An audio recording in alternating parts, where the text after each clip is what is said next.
When I first started watching videos about The Legend of Zelda, there were a lot of things I was confused about. However, none of them compared to the fact that Ganondorf, or some variation on him, somehow seemed to be in almost every Zelda game, and in all three timelines. I couldn't find any good answers on the internet for why this was, so it took me a lot longer to figure this out than it should have. However, after a lot of research and a bit of filling in the gaps, I think I have a conclusive answer for how that happened. So if you're feeling as confused as I did, hopefully this video can help you better understand the King of Evil and his lore. There will be story spoilers, however, so consider yourself warned. Now grab a snack and relax, because this video is going to be pretty long. Part 1. The Unified Timeline. In the first game of the timeline, Skyward Sword, you fight the Demon King Demise in an incredible battlefield which is, in my opinion, one of the best boss arenas in the series. After a brutal battle with the demon, Link finally thrusts the Master Sword into him to finish him off. After Link pulls the sword out, the Demon King rises for the last time, using the last of his strength to curse the hero of skies for the rest of time. Those like you, those who share the blood of the goddess and the spirit of the hero, they are eternally bound to this curse. An incarnation of my hatred shall ever follow your kind, dooming them to wander a blood-soaked sea of darkness for all time. That last part is very important. The fact that an incarnation of his hatred will forever follow the hero and the princess is the primary reason Ganondorf keeps coming back. The next games don't seem to display any form of Ganondorf, instead featuring a unique villain known as Vati. As we reach Ocarina of Time, however, we come upon the first apparent reincarnation of Demise, Ganondorf. Ganondorf was born in the Gerudo Desert as a prophetic male child of the Gerudo that only occurs once every 100 years. He was raised as a child by witches Koume and Kotake, who acted as his surrogate mothers. As Ganondorf grew up, he became the leader of the Gerudo by tradition, but began leading them in a poor direction. He became aware of the existence of the Triforce and decided he wanted to take it for himself so he could rule the world. He tried to take the 3 spiritual stones needed to open the gate to the Sacred Realm by force, but the guardians of the stones refused to give them up, so Ganondorf instead tried a different trick, and learned about Link and Zelda's plans to get the Triforce before him, and followed Link into the Sacred Realm. However, as he attempted to take the Triforce, his imbalanced heart caused it to break into 3 pieces, one going to Link, one to Zelda, and the final one to Ganondorf himself. After Link beats the rest of the game and helps the sages, he at last goes to fight Ganondorf. We'll come back to this point, because this is where things begin to get messy. Part 2. The Adult Timeline. The opening cutscene from The Wind Waker, the first game in this timeline, shows a quick recap of the events of Ocarina of Time, and then states the story of Ganondorf's revival. The great evil that all had thought had been sealed away by the hero once again crept forth from the depths of the earth, eager to resume its dark designs. The people believed that the hero of time would come again to save them, but the hero did not appear. Faced by an onslaught of evil, the people could do nothing but appeal to the gods. In their last hour, as doom drew nigh, they left their future in the hands of fate. What became of that kingdom? None remain who know. As told by the cutscene, the hero went missing. But why? Where did the hero of time go? Well, in Ocarina of Time, after Ganondorf was defeated and his tower was destroyed, he used the full power of the Triforce to become Ganon, a massive beast with 2 swords. After another fierce battle, Link's defeat him and thrust the Master Sword into his head. Then Zelda calls upon the 6 sages to use their power to seal Ganon away in the evil realm.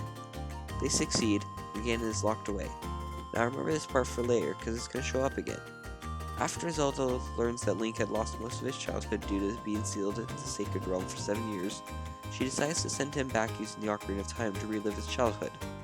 This is the timeline he left, meaning there's no more hero. I won't go into too much detail about the new Link's role in the Wind Waker, but Mass Nintendo Bandit has a really good video on the subject.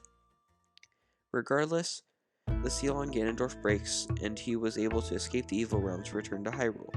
This is confirmed in-game as Laruto, the former sage of the Zora, states, after his defeat at the hands of the Hero of Time, Ganondorf was sealed away, but not for all time.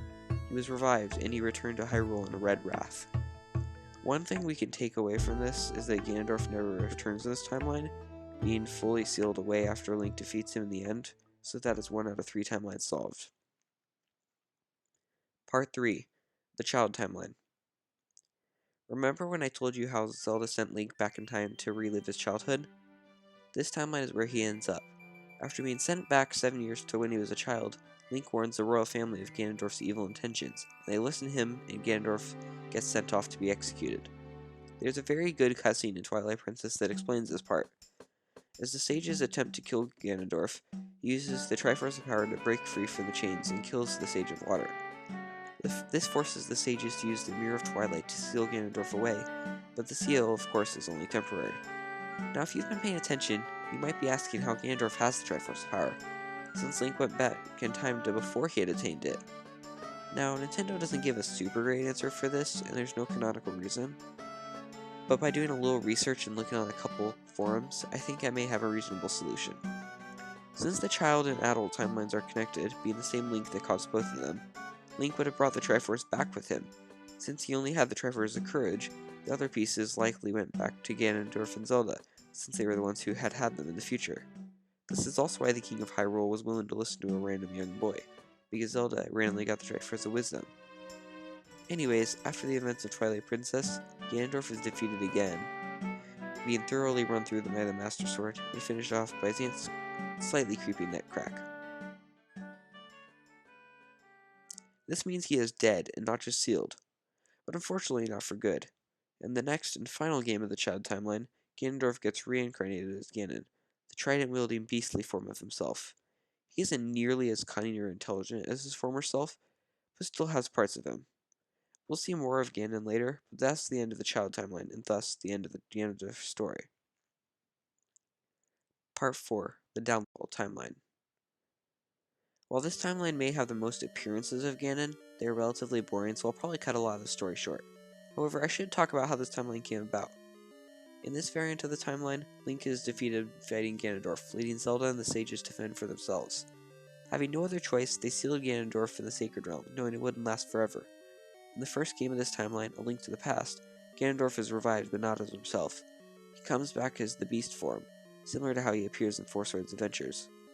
In the next set of games, Oracle of Ages and Oracle of Seasons, Koome and Gotake, I'm sure you remember them from earlier, attempt to revive Ganon by lighting the flames of sorrow, destruction, and despair. They first try to sacrifice Zelda in order to light the final flame, but Link rescues her, and as a last-ditch attempt, Koome and Gotake sacrifice themselves to revive Ganon. However, since the rite was not properly performed, he came back botched, more as a mindless killing machine than a cunning villain. The trend continues to the next and final game that features Ganon, the original Legend of Zelda. In this game, Ganon once again kidnaps Princess Zelda, forcing Link to go save her. However, he's not smarter than before, and he just uses magic to move around the map and attack. The final game in the timeline doesn't actually include Ganon, although his minions attempt to kill Link in order to spill his blood on Ganon's ashes to revive him. They fail, and Link successfully completes the objectives of the game, to revive the sleeping Zelda.